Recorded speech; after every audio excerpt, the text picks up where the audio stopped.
아침 되도다. 영화롭다 낙원이여 이 산 위에서 보니 먼 바다 건너 있는 집 주 예비하신 곳일세. 그 화려하게 지은 것 영원한 내 집이로다. 이곳과 저곳 멀잖다. 주 예수 건너오셔서 내 손을 잡고 가는 것 내 평생 소원이로다. 영화롭다 낙원이여 이 산 위에서 보니 먼 바다 건너 있는 집 주 예비하신 곳일세. 그 화려하게 지은 것 영원한 내 집이로다. 저 묘한 향초 향기는 바람에 불려오는데 생명수 강가 초목은 언제나 청청하도다. 영화롭다 낙원이여 이 산 위에서 보니 먼 바다 건너 있는 집 주 예비하신 곳일세. 그 화려하게 지은 것 영원한 내 집이로다. 다 같이 일어나서 4절 찬양하겠습니다.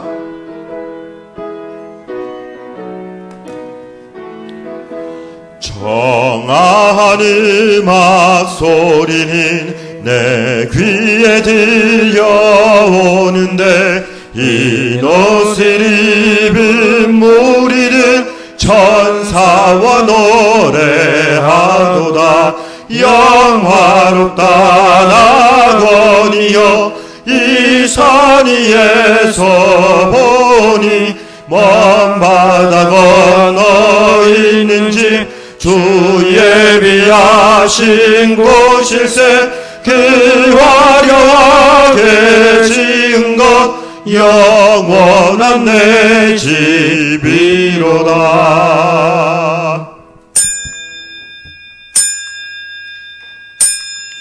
인자가 온 것은 잃어버린 자를 찾아 구원하려 함이니라. 아멘.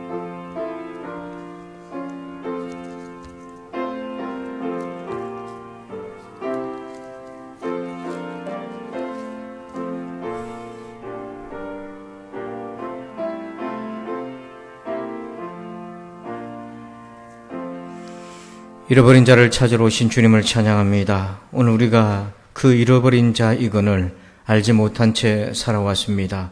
우리 자신을 알게 하시고 오직 주님만이 구원하실 수 있음을 깨닫게 하옵소서. 오늘도 주의 은혜에 목마릅니다.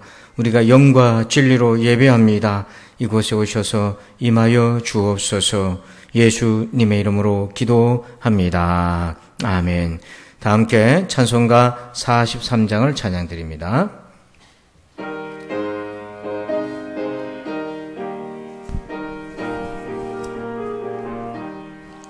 즐겁게 안식할 날 반갑고 좋은 날 내 마음을 평쾌하니 즐겁고 기쁜 날 이 날에 천하 만민 다 보좌 앞에서 참되신 삼위일체 다 찬송 부르네.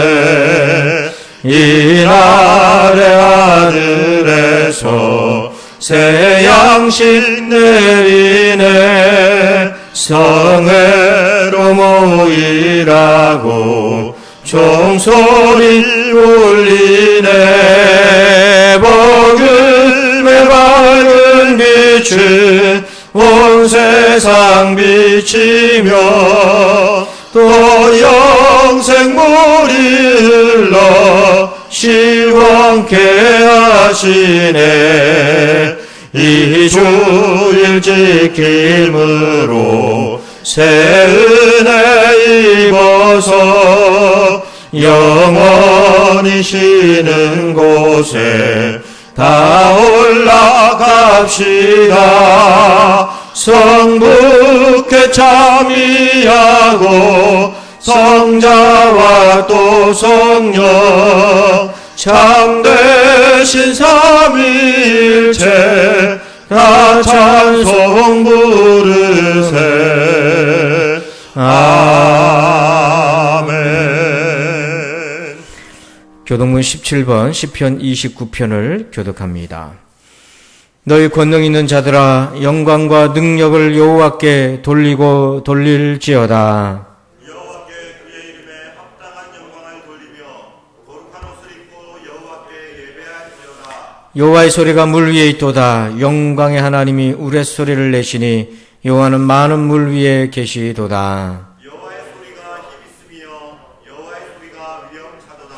여호와의 소리가 백향목을 꺾으시며 여호와께서 레바논 백향목을 꺾어 부수시도다. 그 나무를 송아지같이 뛰게 하시며 레바논과 시륜으로 들송아지같이 뛰게 하시도다. 여호와의 소리가 화염을 가르시도다. 여호와의 소리가 광야를 진동하시며 여호와께서 가데스 광야를 진동시키시도다. 여호와의 소리가 암사슴을 낙태하게 하시고 살림을 말같게 벗기시니 그의 성전에서 그의 모든 것들이 말하기를 영광이라 하도다. 여호와께서 홍수 때에 좌정하셨으며 여호와께서 영원하도록 왕으로 좌정하시도다. 여호와께서 자기 백성에게 힘을 주시며 여호와께서 자기 백성에게 평강의 복을 주시리로다. 아멘. 나는 전능하신 아버지 하나님 천지의 창조주를 믿습니다. 나는 그의 유일하신 아들 우리 주 예수 그리스도를 믿습니다.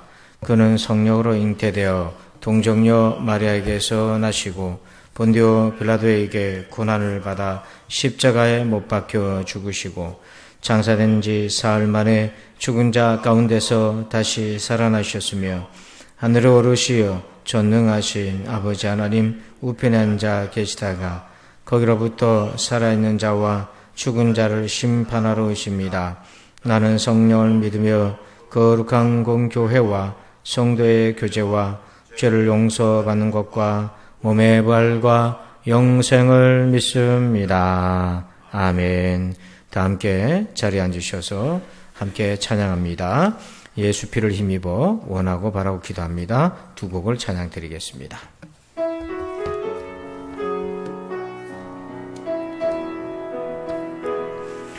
주의 보좌로 나아갈 때에 어떻게 나가야 할까? 나를 구원한 주의 십자가 그것을 믿으며 가네. 주의 보좌로 나아갈 때에 나 여전히 부족하나. 나를 품으신 주의 그 사랑 그것을 믿으며 가네. 자격 없는 내 힘이 아니 오직 예수님의 보혈로. 자격 없는 내 힘이 아니 오직 예수님의 보혈로. 십자가의 보혈 완전하신 사랑 힘입어 나아갑니다. 십자가의 보혈 완전하신 사랑 힘입어 예배합니다. 이 세상을 살아가는 동안에 이 세상을 살아가는 동안에 나의 힘을 의지할 수 수 없으니 기도하고 낙심하지 말 것을 주께서 참 소망이 되심이라. 하나님의 꿈이 나의 비전이 되고 예수님의 성품이 나의 인격이 되고 성령님의 권능이 나의 능력이 되길 원하고 바라고 기도합니다. 주의 길을 걸어가는 동안에 세상에 거두지할 수 없으니 감사하고 낙심하지 말 것은 주께서 참 기쁨이 되심이라. 하나님의 꿈이 나의 비전이 되고 예수님의 성품이 나의 인격이 되고 성령님의 권능이 나의 능력이 되길 원하고 바라고 기도합니다. 아멘.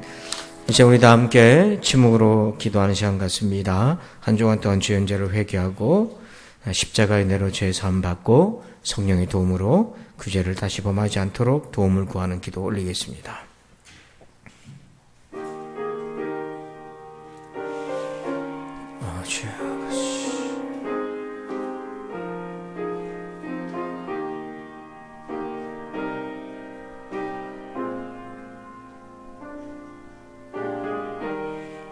주님,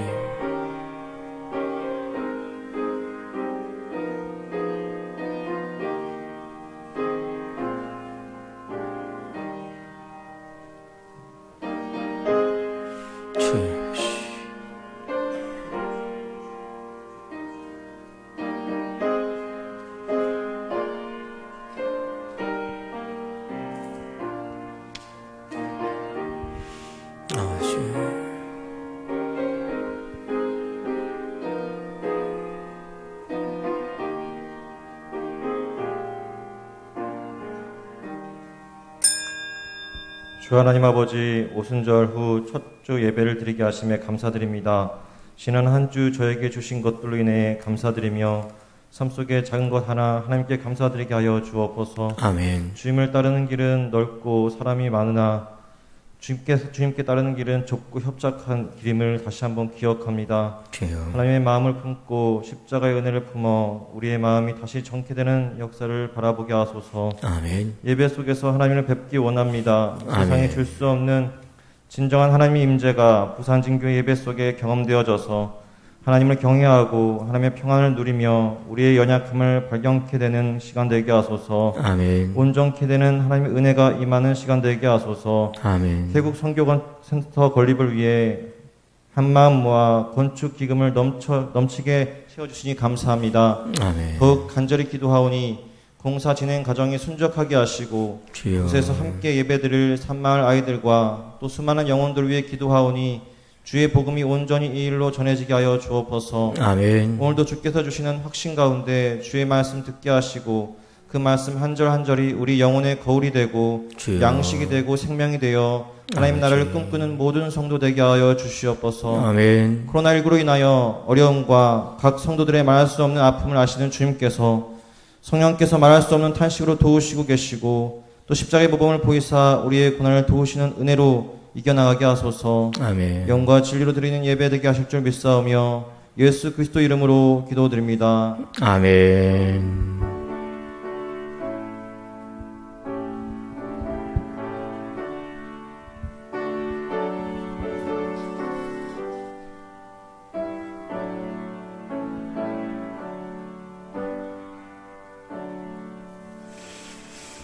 이 시간에는 교회 소식을 말씀드립니다. 좌우에 계신 성도들과 인사합니다. 반갑습니다. 인사할까요? 반갑습니다. 예, 오늘은 오순절 후 첫 번째 주일로 지킵니다. 사회적 거리두기가 1.5단계로 변경이 되었습니다. 6월 13일까지 예정되어 있습니다. 예배 방역 예절 5가지를 여러분들께서 잘 지켜 힘써 주시길 바라고요. 금요 목장 공동체 연합 예배는 매주 금요일 오전 11시에 예배당에서 본당에서 있습니다. 교회학교 예배는 오늘부터 1.5단계로 정상 진행이 되겠습니다. 교회에서 진행되겠습니다.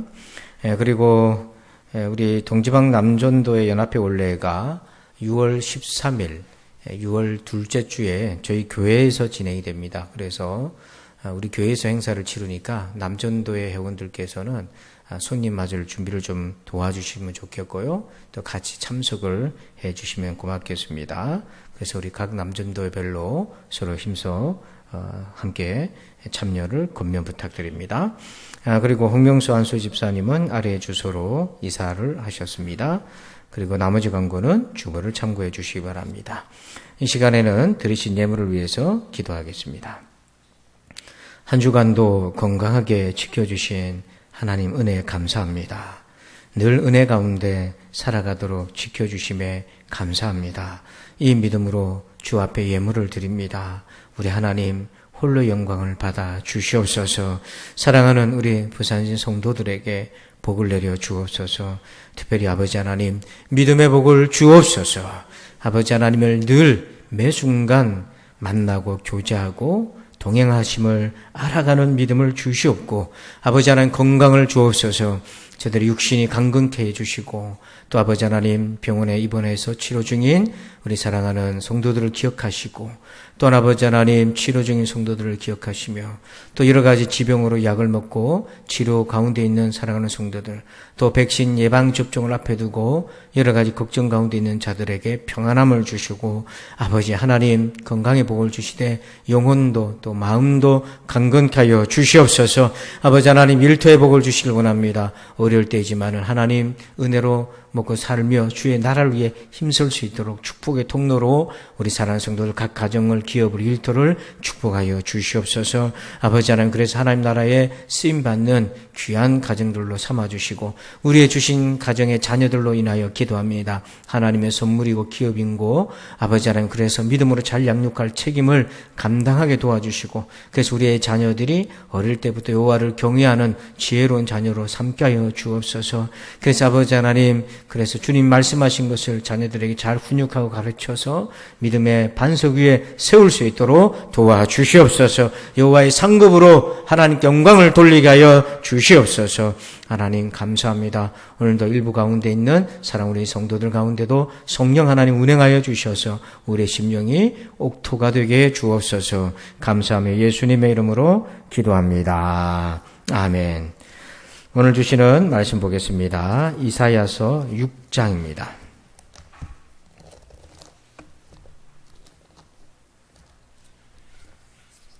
구약성경 이사야서 6장 1절에서 7절입니다. 구약 974쪽에 있습니다. 이사야서 6장 1절로 7절 말씀을 교독하겠습니다.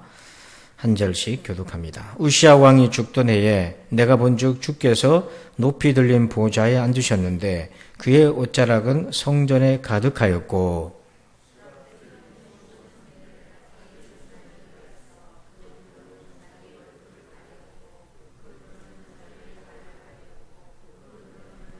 서로 불러 이르되 거룩하다 거룩하다 거룩하다 만군의 여호와여 그의 영광이 온 땅에 충만하도다 하더라.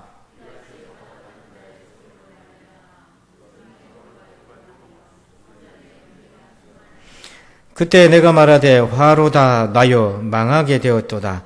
나는 입술이 부정한 사람이요 나는 입술이 부정한 백성 중에 거주하면서 만군의 여호와이신 왕을 배웠음이로다 하였더라.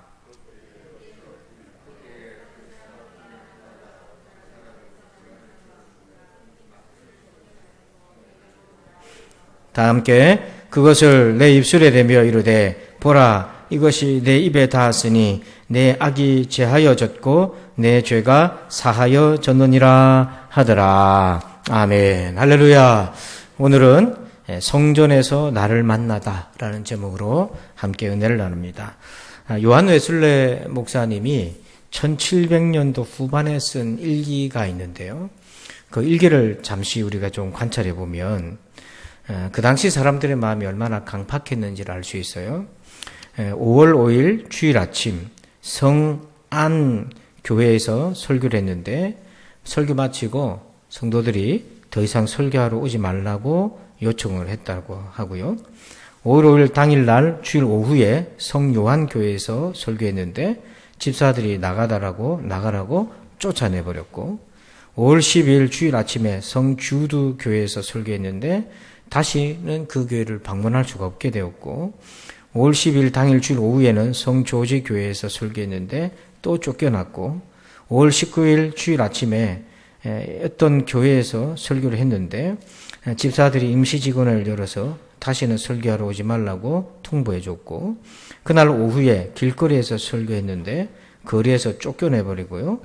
26일 주일 아침에 미도우에서 설교하다가 쫓겨났고 6월 2일 주일 아침에 마을 가장자리에서 설교하다가 쫓겨났습니다. 자, 그런데 그날 6월 2일 주일 오후에 초원에서 들판에서 설교할 때에 10,000명이 와서 복음을 들었습니다. 이 요한 웨슬레 목사님은 그 당시 순회 설교를 했거든요. 그런데 계속 쫓겨나는데 마지막 그 일기장에는 10,000명이 모였다. 그 사이에 무슨 일이 있었을까 하는 것입니다. 오늘 본문 5절에 보니까 그때 내가 말하되 화로다 나여 망하게 되었도다. 나는 입술이 부정한 사람이요 나는 입술이 부정한 백성 중에 거주하면서 만군의 여호와이신 왕을 배웠음이로다 하였더라. 이사야가 선지자인데 자기가 뭐라고 고백하냐면 화로다 나여 망하게 되었도다. 자기가 어떤 존재인지를 자각을 한 겁니다. 자기가 망할 수밖에 없는 사람이라는 거예요. 왜 그런가 보니까 입술이 부정한 사람이라는 걸 깨달았습니다. 여러분 입술이 부정하다는 것은 어떤 의미가 있습니까? 이사야서 5장 20절을 같이 한번 읽어볼까요? 시작. 악을 선하다 하며 선을 악하다 하며 흑암으로 광명을 삼으며 광명으로 흑암을 삼으며 쓴 것으로 단 것을 삼으며 단 것으로 쓴 것을 삼는 자들은 화 있을진저. 입술이 부정하다는 것은 악을 선하다 그러고 선을 악하다 하면서 모든 것을 뒤집고 반대하고 하나님께 저항하는 입술이었던 거죠. 근데 사실 이사야는 지금 이 경험이 있기 전까지는요, 자기를 바라보는 시점이 자기 자신이었어요. 여러분, 셀카라는 걸 보면, 이 셀카는, 보면 카메라로 자기가 자기를 찍는 거잖아요. 근데 이 카메라로 자기를 찍을 때 위치가 있습니다. 위치는 뭐냐면 자신인 거예요. 자기 자신의 위치에서 자기를 보는 겁니다. 이게 흔히 말하는 셀카죠. 그러니까 이사야 선지자가 자기 위치에서 자기를 봤을 때는 그걸 몰랐어요. 그래서 이사야서 6장 5절에 보니까 이렇게 얘기합니다. 그 중간에 보니까요, 빨간 글씨를 보실까요? 나는 입술이 부정한 사람이요. 그 다음 뭐라고 되어 있습니까? 나는 입술이 부정한 백성 중에 거주하면서 이렇게 되어 있어요. 그러니까 자기는 선지자고 입술이 부정한 백성들 사이에 있었는데 그 말을 보니까 자기랑 백성들이랑 어느 정도 구분하고 있는 것을 느낄 수가 있어요. 그래서 자기는 어느 정도 백성들을 판단한 거죠. 부정한 백성들이라고. 그런데 지금 무엇을 발견하냐면 자기가 백성들을 부정하다고 판단했는데 자기는 그렇게 생각하지 못했던 것인데 자기도 동시에 그들과 같이 동일한 심판의 대상이라는 것을 알게 된 겁니다. 그걸 어떻게 알게 됐습니까? 자기가 자기를 바라보던 위치에서 자기를 바라보는 위치가 변경되었습니다. 어떻게 변경되었습니까? 5절 말씀 끝에 보니까 만군의 여호와이신 왕을 배웠음이로다. 즉 하나님의 눈으로 자기를 보니까 자기 역시 입술이 부정한 자요 망할 자였다는 거죠. 자기를 바라보는 시점이 자기 자신에서 하나님으로 옮겨오니까 자기가 어떤 존재인지를 소스라치게 놀라면서 보게 된 것입니다. 그러므로 오늘 우리를 진정 우리 자신을 알려면 나를 바라보는 위치가 조정되고 변경되어야 됩니다. 그것은 나 자신이 아니라 바로 하나님이 나를 보시는 그 눈을 가져야만 내가 어떤 사람인지 알 수 있는 거죠. 자, 그러면 이사야는 어떻게 이것이 가능했던가? 어떻게 자기를 바라보는 이 관점이 이동하고 그렇게 바뀔 수가 있었던가? 그 이유는 이것입니다. 1절 말씀 보겠습니다. 1절 말씀 읽읍시다. 시작. 우시아 왕이 죽던 해에 내가 본즉 주께서 높이 들린 보좌에 앉으셨는데 그의 옷자락은 성전에 가득하였고. 아멘. 이렇게 자기를 바라보던 위치가 바뀐 이유는 1절 앞에 보니까 내가 본즉 이사야가 무엇을 보았기 때문입니다. 무엇을 보았습니까? 성전에 가득한 주님의 옷자락과 그리고 주님이 임하신 보좌에 앉으신 우리 주님의 모습을 이사야가 보았던 거죠. 그러니까 한마디로 말하면 하나님의 임재를 경험한 거예요. 하나님의 영광을 경험한 것입니다. 그래서 이 하나님의 임재가 무엇을 의미했던가? 2절에서 천사들의 입술을 통해 풀어줘요. 스랍이라고 나오는데 천사죠. 스랍들이 모시고 섰는데 각기 6날개가 있어 그 둘로는 자기의 얼굴을 가리었고 둘로는 자기의 발을 가리었고 둘로는 날며 날개가 6개가 있는 천사들이 그 성전에서 있는데 보니까 2날개를 가지고 얼굴들을 가리고 있었어요. 천사들이 얼굴을 가렸어요. 왜 그랬습니까? 천사들조차도 하나님의 영광을 볼 수가 없었어요. 그래서 3절에 천사들이 입술로 고백을 하죠.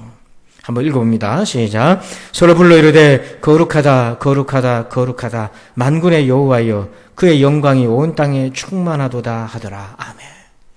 이사야가 성전에서 하나님을 배웠지만 하나님을 만난 의미를 해석이 안 됐던 거예요. 근데 그 해석을 천사들이 해준 거예요. 거룩하다 거룩하다 거룩하다. 그러니까 이사야는 성전에서 거룩한 하나님의 거룩하심을 만난 겁니다. 그 여호와의 영광을 보았기 때문에 자기가 자기를 바라보는 셀카의 위치가 아니라 그 하나님의 놀랍고 평온할 수 없는 천사마저도 눈을 가릴 수밖에 없었던 그 영광의 눈으로 자기를 보니까 자기는 입술이 부정한 망할 사람이었다는 거죠. 여러분, 왜 우리가 하나님 임재 가운데 들어서야 됩니까? 바로 이 이사야의 경험과 같은 그 은혜 자리에 나아가기 위함인 것이죠. 왜 그런가? 바로 그렇게 해야만 비로소 그에게 구원의 은혜가 찾아오기 때문인 거예요. 그래서 스프로울이라고 하는 목사님이 이런 얘기를 합니다. 모든 인간이 반드시 알아야 할 2가지는 하나님의 거룩함과 인간의 죄악성이다. 우리가 하나님의 위대하심과 온전하심과 거룩하심을 알게 된다면 비로소 그때 인간 자신의 타락함을 깨닫게 된다. 그리고 그때 우리는 은혜의 세계로 나아가게 된다. 하나님의 은혜만이 거룩하신 하나님 앞에 설 수 있게 하는 것임을 알게 된다. 그러니까 그 하나님의 거룩하심을 만나야 인간은 자기가 구원받아야 될 존재라는 것을 알게 되고 하나님의 은혜가 절대적이라는 것을 알게 되는 거죠. 여러분은 언제 이렇게 하나님의 거룩하심을 경험한 적이 있었습니까? 그래서 여러분은 언제 여러분의 자신이 어떠한 존재인지를 깨닫고 발견하게 된 적이 있습니까? 여러분, 그렇다면 하나님은 어떻게 자신의 이 거룩함을 계시하셨을까요? 어떻게 하나님이 이 부정한 자에게 그 영광을 본 적도 없는 그 영광을 소통하시게 된 것입니까? 단 한 번도 하나님의 영광을 본 적 없는 자가 어떻게 그것이 하나님의 영광인 줄 알아볼 수 있게끔 하셨을까요? 여기에는 2가지 사건이 우리 인생에 반드시 일어나야 합니다. 첫째는 이것입니다. 자, 고린도전서 2장 8절입니다. 같이 읽어요. 시작. 이 죄는 이 세대의 통치자들이 한 사람도 알지 못하였나니 만일 알았더라면 영광의 주를 십자가에 못 박지 아니하였으리라. 아멘. 자, 8절에 보니까 예수님을 어떤 분이라고 얘기하고 있습니까? 영광의 주라고 얘기합니다. 그러니까 예수님을 영광의 주님이라고 얘기해요. 근데 문제는 아무도 예수님이 영광의 주님인 것을 몰랐어요. 근데 놀랍게도 역설적으로 예수님이 영광의 주님이라는 것을 알게 된 사건이 있습니다. 그 사건이 뭐냐면 십자가의 사건이라는 거예요. 참 놀라운 역설입니다. 아무도 예수님이 영광의 주님이라는 걸 몰랐는데, 그래서 십자가에 못 박았는데, 그 십자가에 못 박히심을 통해서 예수님이 영광의 주님이라는 것이 계시되고 드러나셨다는 거예요. 여러분, 예수님이 십자가에 못 박히셨다는 것은 우리에게 어떤 의미로 옵니까? 우리 자신이 그렇게 처참한 사형을 당해야 될 존재라는, 죄인이라는 사실이잖아요.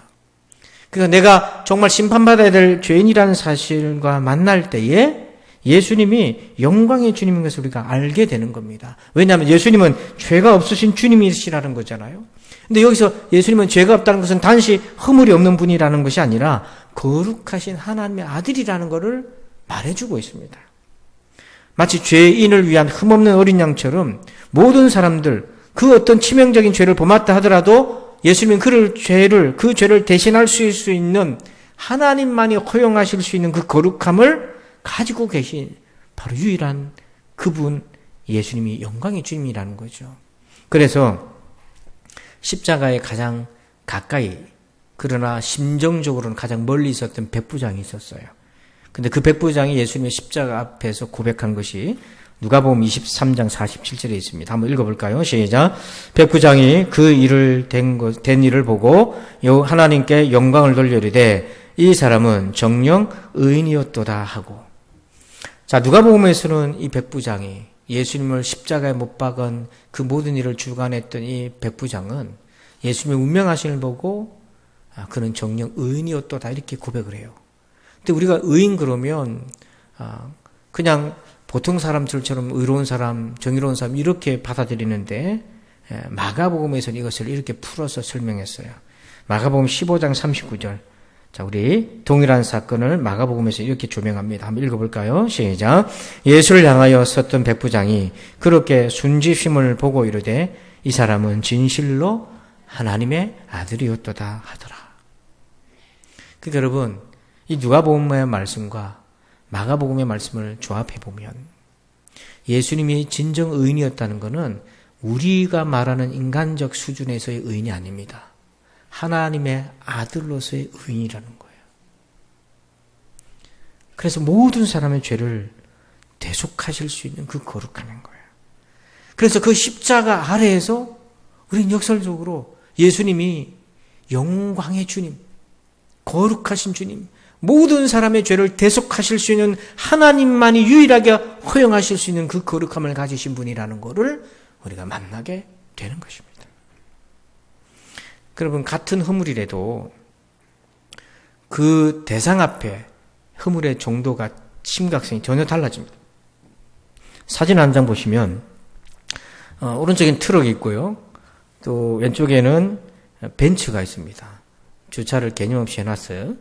자, 트럭에 보면, 제가 트럭을 폄하하는 것이 아니니까요. 그렇게 알지 마시고요. 트럭이라는 그 짐을 많이 싣고 다니다 보면 험한 일을 하잖아요. 그럼 트럭에 기스가 생길 수 있죠. 트럭을 소유하신 분들은 한번 경험적으로 트럭에 기스가 났어요. 여러분들이 또 트럭에 기스를 냈어요. 그건 심각하게 생각합니까? 아이고, 그냥 트럭이니까 넘어갑니까? 어떻습니까? 그거 가지고 보험 처리하자, 그렇게 안 하잖아요, 웬만하면. 저도 트럭에 이렇게 기스 나 본 적도 있는데, 주로 기사들, 아이고, 됐습니다. 가라. 이렇게 했던 대부분이고, 그랬던 거죠. 아마 여러분들 중에 트럭을 몰고 있는 분들도 그렇게 반응할 겁니다. 그러니까 트럭 앞에 있는 허물은 별거 아닌 것처럼 느껴져요. 벤츠. 억대 단위로 벤츠로 가정해 봅시다. 저 차는 문콕이 두려워가지고 저렇게 주차를 해놓은 겁니다. 주차 자리가 좁으니까 문 열다가 자기 문콕 시킬까봐 그게 두려워서 사선으로 주차를 2개 칸을 차지하고 그렇게 있어요. 근데 벤츠에 문콕이라도 내고 기스를 냈다 보면 어떤 일이 벌어지겠습니까? 그 기스를 낸 사람도 큰일 났다. 벤츠에 흠을 냈다. 또 차주도 어떻게 반응하겠어요? 이 벤츠니까요. 이거 하나 보험 처리하게 되면 생각 밖에, 예상 밖에 금액이 나오잖아요. 여러분, 우리가 똑같은 허물이라도 트럭 앞에 있는 허물은 별거 아닌 것으로 여기지만 벤츠에 있는 허물은 큰일 났다고 느끼잖아요. 그렇습니다. 이사야처럼 셀카로 자기가 자기를 부를 때는 내 허물이 별거 아닌 것처럼 느껴지죠. 그래서 누구나 다 그런 걸 하고 넘어갈 수 있어요. 그런데 거룩하신 하나님 앞에서 내 허물이 비춰진다면 그걸 어떻게 받아들이시겠어요?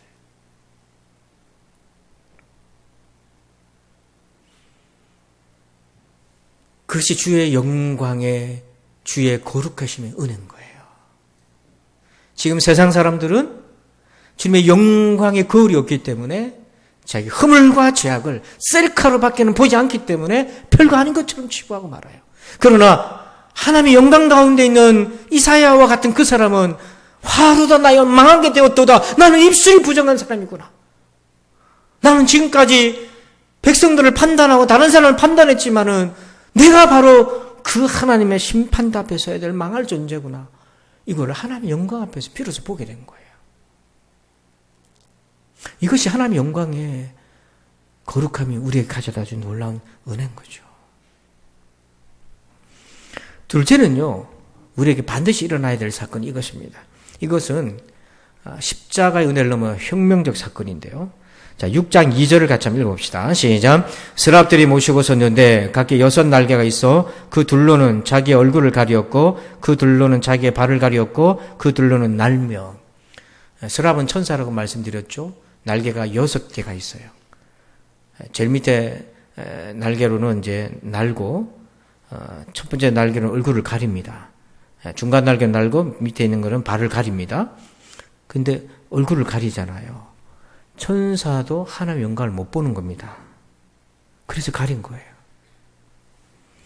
그런데 우리에게는 이 천사들과 비교할 수 없는 특권적 은혜가 주어졌어요. 그게 뭐냐면, 잘 들으세요. 천사도 보지 못한 특권적 은혜가 뭐냐면, 여호와의 영광이 천사 앞에 나타나서 천사는 눈을 가렸지만 우리는 어떤 특권의 은혜를 받았냐면 그 여호와의 영광이 우리 안에 오신 겁니다. 그게 사도행전 2장 3절의 성령 강림 사건이에요. 우리 한번 읽어봅시다. 시작. 마치 불의 혀처럼 갈라지는 것들이 그들에게 보여 각 사람 위에 하나씩 임하여 있더니 아멘. 여기 불은 하나님의 거룩한 영광을 상징하잖아요. 그 불의 영광이 각 사람 위에 하나씩 다 임했다. 천사들도 날개를 가려서 그 영광을 못 보는 거예요. 너무 거룩해서. 그런데 그 영광이 성도들 영혼 속으로 들어왔다는 거예요. 그리고 4절에 보니까 그들이 다 성령의 충만함을 받고 성령이 말하게 하심을 따라 다른 언어들로 말하기를 시작하니라. 그들이 다 성령의 충만함을 받았어요. 그들 심령에 온갖 죄악과 인간적인 생각과 잡다한 것들이 가득 차 있었지만은 하나님의 영이 임하니까 그 모든 것은 소각돼 버리고 하나님의 영광만 가득해서, 그래서 입으로 방언을 내오는데 사람의 속에 있는 것이 입술로 나온다고 했잖아요. 그런데 속에 성령이 가득하니까 성령이 말하게 하심을 따라 방언을 얘기하기 시작하고 외국말을 하게 되며 복음을 전하는 사건이 일어나는 거예요. 이 충격적 사건으로 받아들여셔야 됩니다. 이사야가 하나님의 영광을 보았지만 그 영광은 이제 우리 안에 거하신다는 거죠. 여러분, 이게 얼마나 놀라운 사건입니까? 그래서 잠언 13장 9절에 의인의 빛은 환하게 빛나고 악인의 등불은 꺼지느니라. 여기 보면 의인이어서 빛이 환한 것이 아니에요. 영광의 빛이신 성령 하나님께서 그 안에 계시니까, 우리 안에 거하시니까 우리가 의인의 삶을 살 수가 있는 거예요. 여러분, 하나님의 영광이 우리 속에 가득한 사람은 그의 삶이 빛날 수밖에 없어요.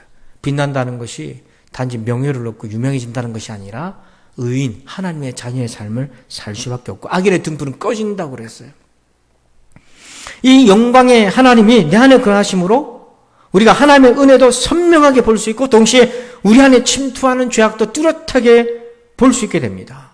다시 말해서 우리의 심령의 해상도가 하나님의 영광의 수준으로 해상도가 바뀌어버리는 거예요.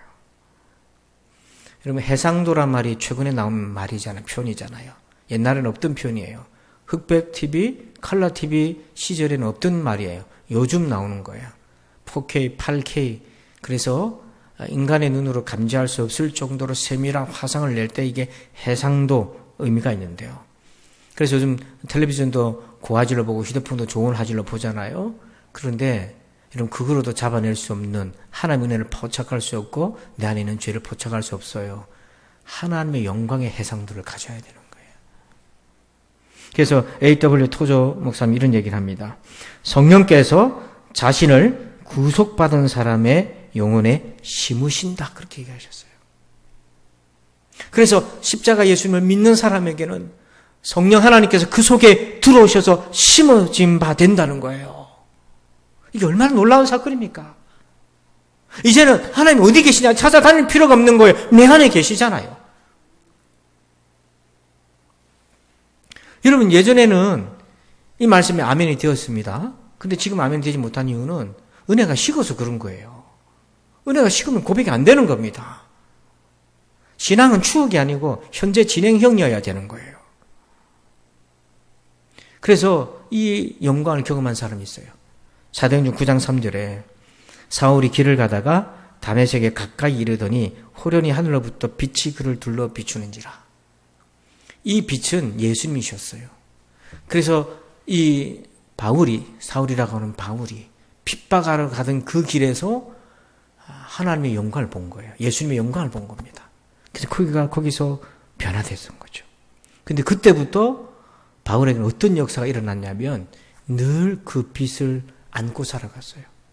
그래서 6절 보시면 22장 6절 보시면 한번 읽어봅시다. 시작. 가는 중 다메섹에 가까이 갔을 때에 오정쯤 되어 호련히 하늘로부터 큰 빛이 나를 둘러 비치매.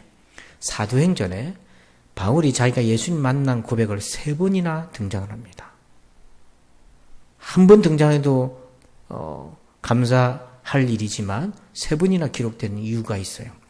22장에서는 그가 예루살렘에서 복음을 전하다가 돌에 맞고 죽어가는 상황에서 자기 백성들에게, 동포들에게 자기가 왜 이렇게 예수 믿는 사람 됐고 사도가 됐는지를 간증을 했어요.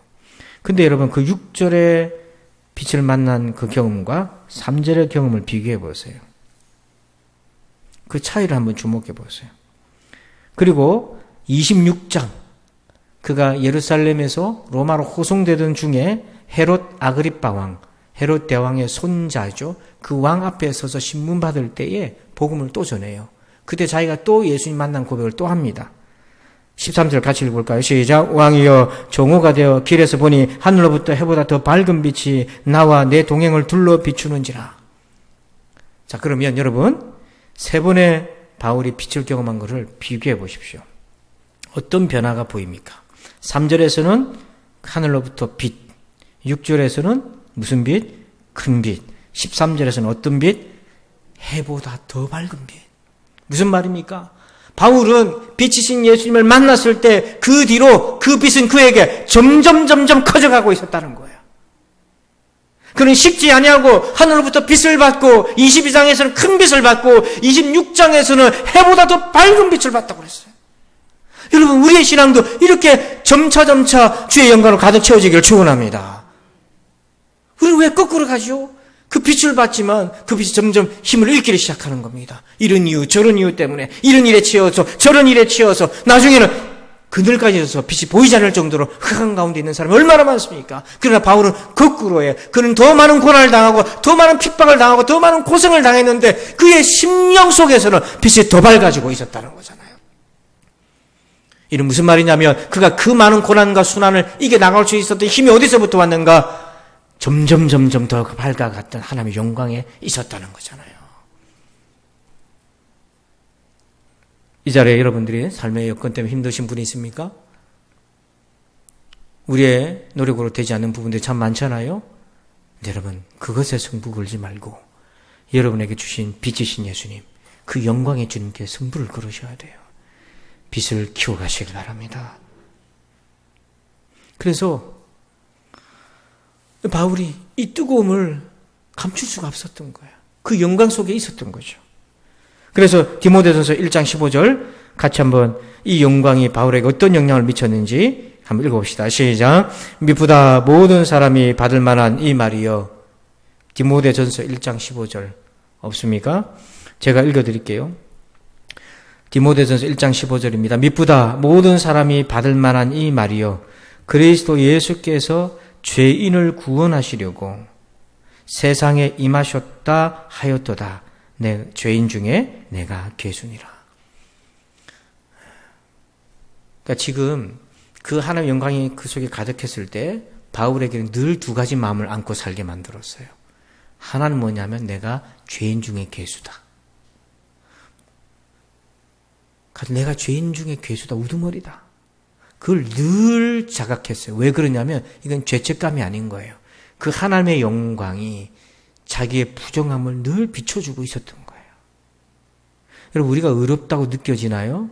우리 거 아닙니다. 하나님의 은혜 때문인 거예요. 하나님의 은혜 없으면 내가 어떤 존재가 되는지를 그 하나님의 영광이 그의 바울의 마음의 해상도를 높여줘서 보인 겁니다. 죄인 중에 괴수다. 괴수였다가 아닙니다. 지금도 나는 그럴 수밖에 없는 존재다. 그 또 하나를 비춰줍니다. 그리스도 예수께서 죄인을 구원하시려고, 바로 구원의 은혜가 내게 너무너무 중요한 절대적 은혜라는 걸 또 비춰주는 거예요. 그래서 이 바울의 심령 속에는 두 가지가 늘 공존하는 겁니다. 구원의 은혜, 내가 죄인 중에 괴수. 이 두 가지가 늘 같이 가요. 그래서 그는 겸손한 확신 가운데 그의 인생을 살아가게 되는 거예요. 그러니까 여러분, 하나님의 영광이 없는 사람은 이런 자각이 없어요.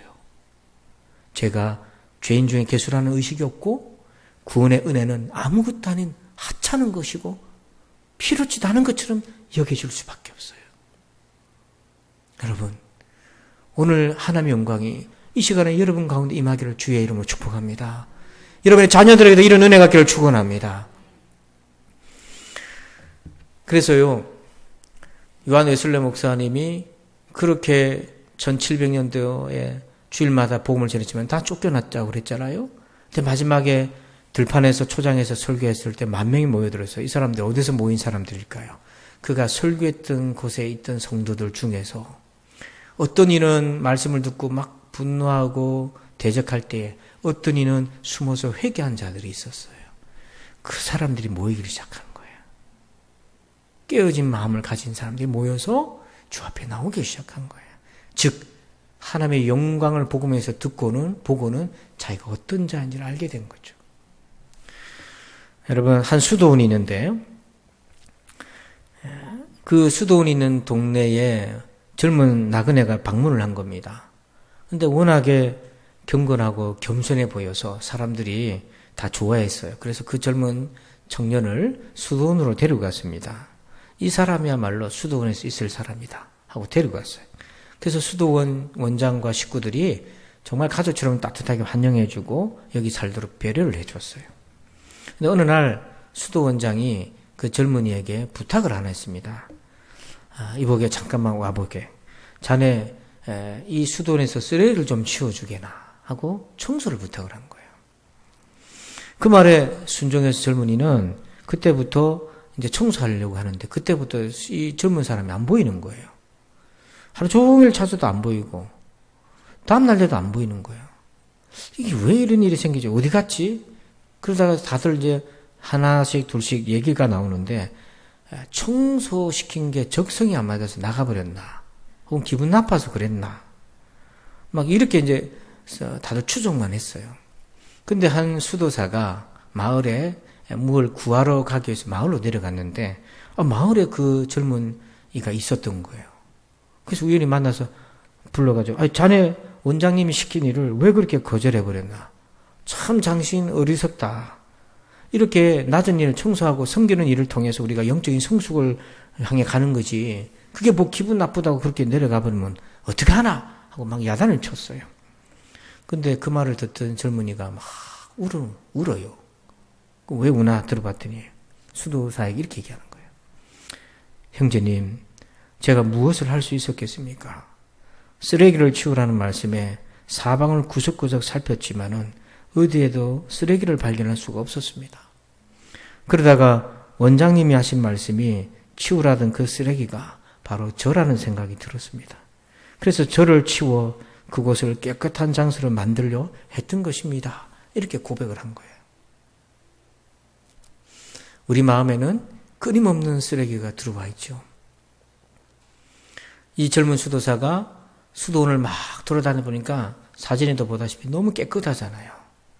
그 깨끗한 데서 쓰레기를 찾을 수 없었어요.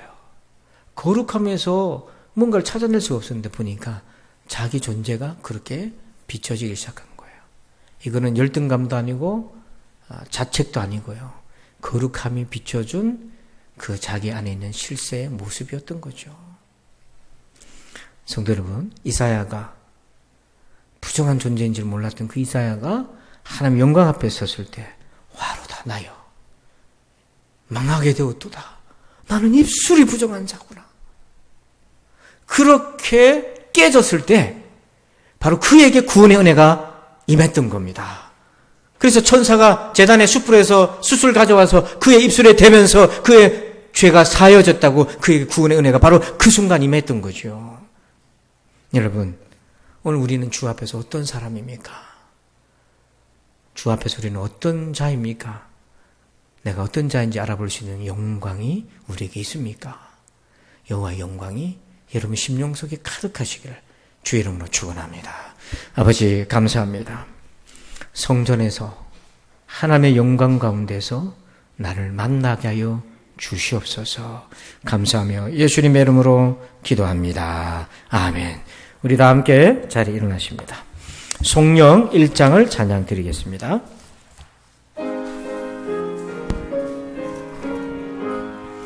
만복의 근원 하나님 온 백성 찬송 드리고 저 천사여 찬송하세 찬송 성부 성자 성령 아멘.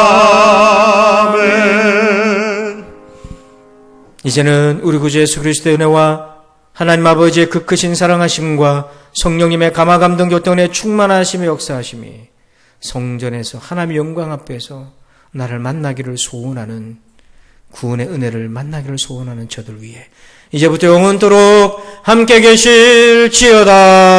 아멘.